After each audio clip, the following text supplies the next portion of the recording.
marami pong marami po tayong hinala, no? Saan kukunin yung budget? Teka muna, ano muna yung premise? Bakit po? Parang walang kaabog-abog, di ba? Bakit po naman nasabi na impeachment, no? Hula lang po ba tong impeachment? O talagang magaganap? Kalat na po to. Pag sinabi na po, pinag-usapan na po ni Auntie Claire, may nagtanong sa kanya, alam nyo naman yung mga media natin, no? Sabi nga ni Senator Marcoleta, yung mga bayarang media, once na manggaling na sa kanila yan, talagang tuloy-tuloy na yan na may impeachment talaga. Tapos magsasalita na si Redon, magsasalita na yung mga sila Adjong. Yan, yan yun no? Para kunwari may clamor, sila-sila din naman yan. Lahat din naman ng mga anti-Duterte yung mga nagsasalita. Wala naman po talagang clamor.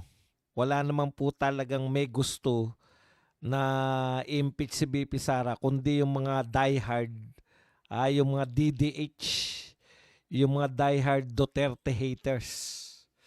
Okay. Pero may paliwanag po dyan Bakit po taon-taon na lang? At saka ito talaga yung 2026 po ang sukatan nila. No? Kung sila po ay may mahihita pa. Pinakamaganda po yung sinabi riyan nitong si Antonio Trillanes, dating senador at talunan.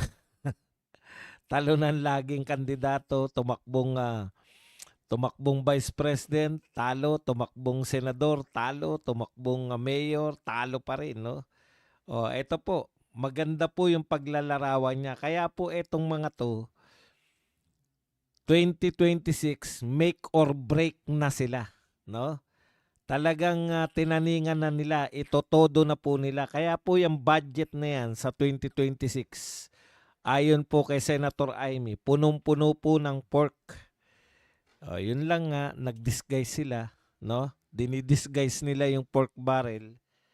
Sabi nga, ang description nga dyan, hindi nga pork barrel ang tawag, giniling. Pero pork pa rin. Okay. Ito po ang pahayag ni Trillanes. Aminadong baka ito na ang kanilang huling pagkakataon. Talagang lahat sa kanila, politika no?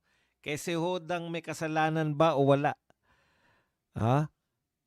Kasi hodang karapat dapat bang impeach si BP Sara? Tandaan po ninyo first time po na nagaganap na may nagtatangka na impeach po yung Vice President.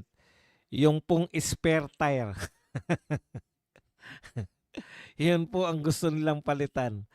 First time po na naglalakbay. Maglalakbay po kayo at gegewang-gewang ang inyong sasakyan. Kumbaga sa sasakyan, hindi kayo makatakbo ng maayos.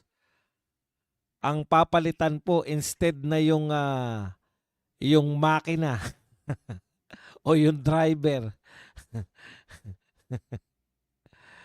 o lahat ng gulong na palyado, yung spare tire po ang gustong palitan. Okay, bakit po? Ano po ang paliwanag ng mga DDH o Duterte diehard haters? Ayon po sa kanila, eto po, aminado si Trillanes na baka ito na ang kanilang huling pagkakataon.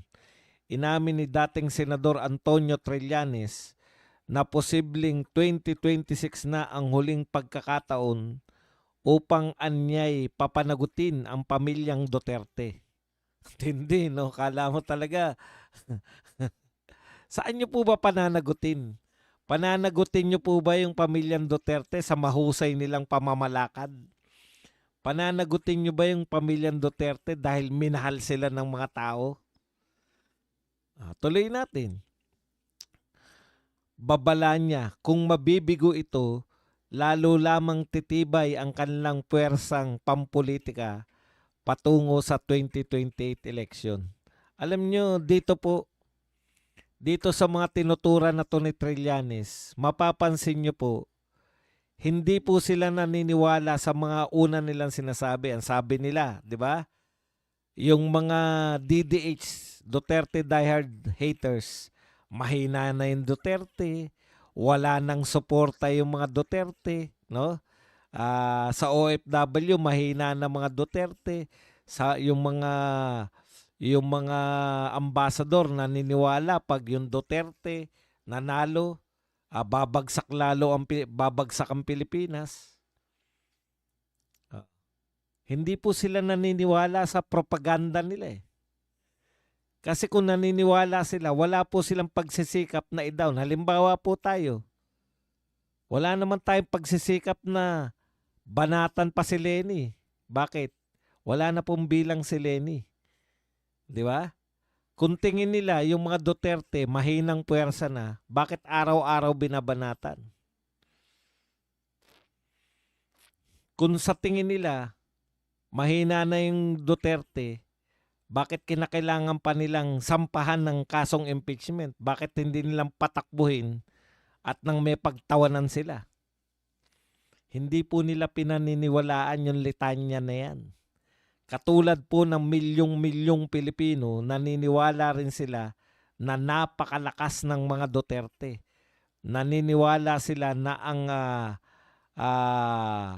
woman to beat pagdating sa 2028 ay walang iba kundi si Vice President Sara Duterte. Sa isang panayam, diretsang sinabi ni Trillanes na make or break ang 2026. Aniya, kapag hindi umusad ang pananagutan ngayon, magiging mas mahirap pang pigilan ang paglakas ng Duterte camp sa mga susunod na taon. Itong 2026 make or break na to, pag hindi mapanagot yung mga Dutertes ngayon, 2026, ay palakas na yan sila ng palakas in the lead up to the 2028 election. Maraming salamat, Mr. Trillanes, sa iyong tumpak, sa iyong makatotohanang pagsusuri. Kasi po, kinakailangan naming magmula pa sa iyo. Real talk po. Marami na pong mga Duterte supporters na nagsasabi, bakit parang ang hina-hina natin? O yan po ba mahina? Mismo si Trillanes na nagsasabi na pag hindi nila napigilan ang Duterte train ngayon, hindi na nila mapipigilan sa 2028 ang pag-alagwa ng popularidad ni Sara Duterte.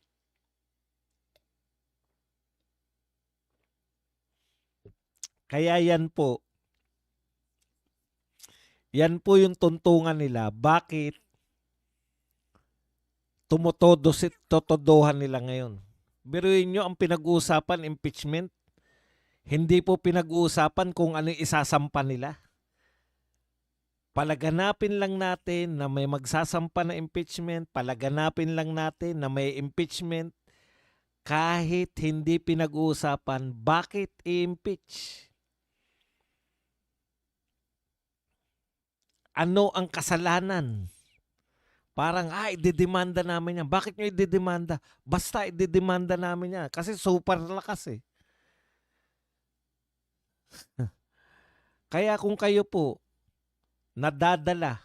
Iba kasi nadadala na eh. Yung iba po kasi nadadala sa mga sinasabi ng kalaban natin. Hindi po sila. Konti lang yung mga yan. Yung nagraling mga dilawan, todo na yun. Buong Pilipinas na yun. Wala naman silang suporta sa Visayas, Mindanao. Kaperanggot lang. Yung lahat na nagrally ng EDSA nila, yun na yun. Samantalang yung mga Duterte supporters, halos buong Mindanao. Karamihan po sa Visayas. Ilang probinsya lang yung hawak dyan ng dilawan. At pati po NCR, nakakarami na po yung mga Duterte supporters. Kaya kung kayo po ay medyo nanghihina pa, si Trillanes po ang magpapalakas ng loob natin, ninyo. Kasi kami, Kitang-kita po namin kung gaano kalakas Sa latest nga po, nako, pataas po ng pataas ang negative rating ni BBM. Natataasan na tayo sa negative 15. Ngayon po, negative 29 na sa BBM. Nakakaya. At alam po yan ng lahat. Alam po nila yan lahat. No? Kaya maraming salamat, Senator Amy. Kasi ang nilalabas po ng mga media ngayon, panay papuri dito sa 2026 budget. Panay akala mo, walang dungis yung 2026 budget Yung sinasabi nila sa 2026 budget, ito daw ang pinakamalinis na budget. Paano lilinis yan? Alam po ninyo, hindi po yung budget mismo ang may kasalanan. Ito simpleng tanong Sino po ba ang mga magnanakaw? Yung budget po ba ang magnanakaw o tao? Sino po yung mga magnanakaw sa budget? Nawala na po ba sila o nariyan pa rin? Hindi nyo po pwedeng sabihin na yung libro na ganyang kakapal, sasabihin nyo malinis. Kahit yung 2025 budget pwede mo rin tignan na malinis Kailan po dumudumi? Pag nag-operate na yung mga magnanakaw. Masama po ba magtayo ng flood control project? Kailan po naging masama yung flood control project? Yung salita pong flood control project, ano pong masama dun? Binabaha ang Pilipinas, bahain tayo. Anong masama na magkaroon ka ng flood control project? Kaya nagiging masama kasi ginos ninyo yung proyekto. Kaya naging masama kasi sinab-standard niyo. Nakalagay ba sa 2025 budget na nakalagay ba ron na ang itatayo ay substandard? Ang itatayo ay ghost project o wala palang ipapatayo dahil ghost project?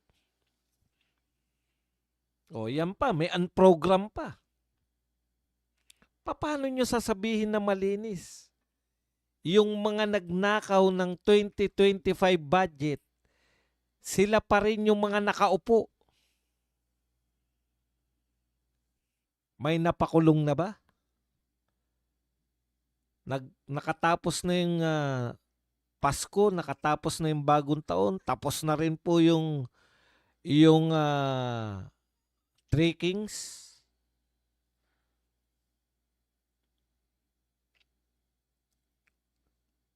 Nazareno na. Wala pa rin napapakulong na malaking isda. Tapos sasabihin ninyo na malinis, hindi po yung libro ang batayan nyo ng kalinisan o hindi. Ang batayan ng kasi po, paano nakalagay ba sa budget na 30% ay mapupunta kay congressman, 30% mapupunta kay senador, 20% mapupunta kay Saldico, 25% mapupunta kay Martin Romualdez. Nakalagay ba yan sa budget? Masasabi nyo lang na malinis yung budget kung walang nag-ooperate ng mga magnanakaw dyan.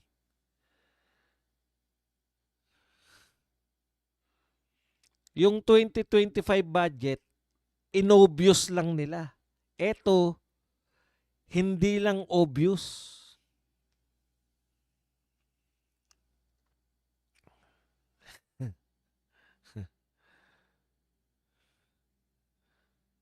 Ko-questionin nga ni Erice sa Supreme Court dahil unprogram Bakit may unprogram? 'Di ba?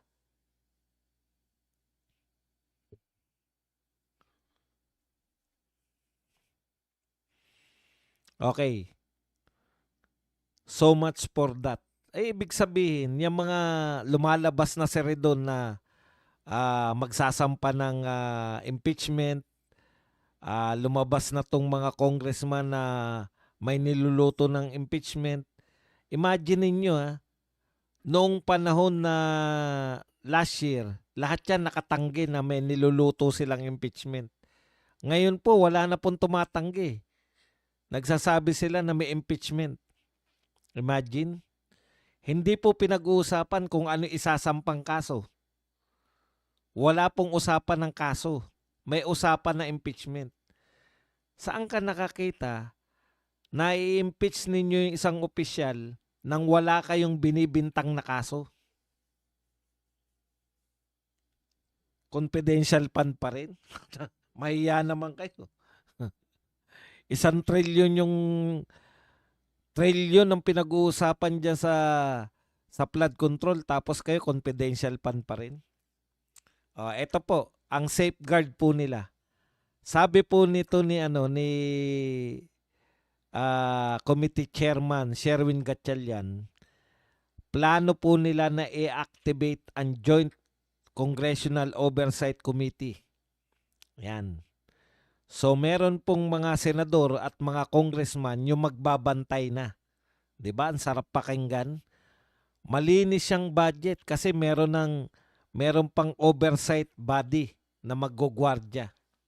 Sino yung maggugwardya? Mga senador at congressman? Teka muna. Sino ba yung mga pinaghinalaang mga mastermind? Sino ba yung mga pinaghinalaang kumita ng malaki dyan? Sino ba yung mga sinasabing pinagdalhan ng mali-maletang pera? Hindi ba't mga senador at congressman? Ibig nyo sabihin, ang parang sinasabi ng mga to, huwag kayong mag-alala, malinis yung 2026 budget. Kasi may magbabantay na. Sino magbabantay? Yung mga pinaghinalaang magnanakaw.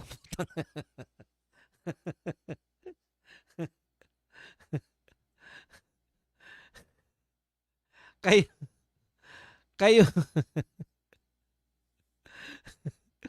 kayo nga malala talaga itong mga utak ng mga to. Kayo nga pinaghinalaan naming magnanakaw eh. Tapos sasabihin nyo, huwag kami mag-alala dahil babantayan nyo. Tanging katarantaduhan. Sino yung mga pangunahing suspect? Bukod sa, siyempre, kakotsaban nyo yung... Di ba kakotsaban ninyo yung DPWH tsaka yung mga kontraktor? Sino yung pangunahing suspect? Kakontsaba lang yung mga yan eh. Senador at congressman. Tapos sasabihin nyo, taong bayan, huwag kayo mag-alala. Bakit hindi kami mag-alala? Kasi babantayan namin.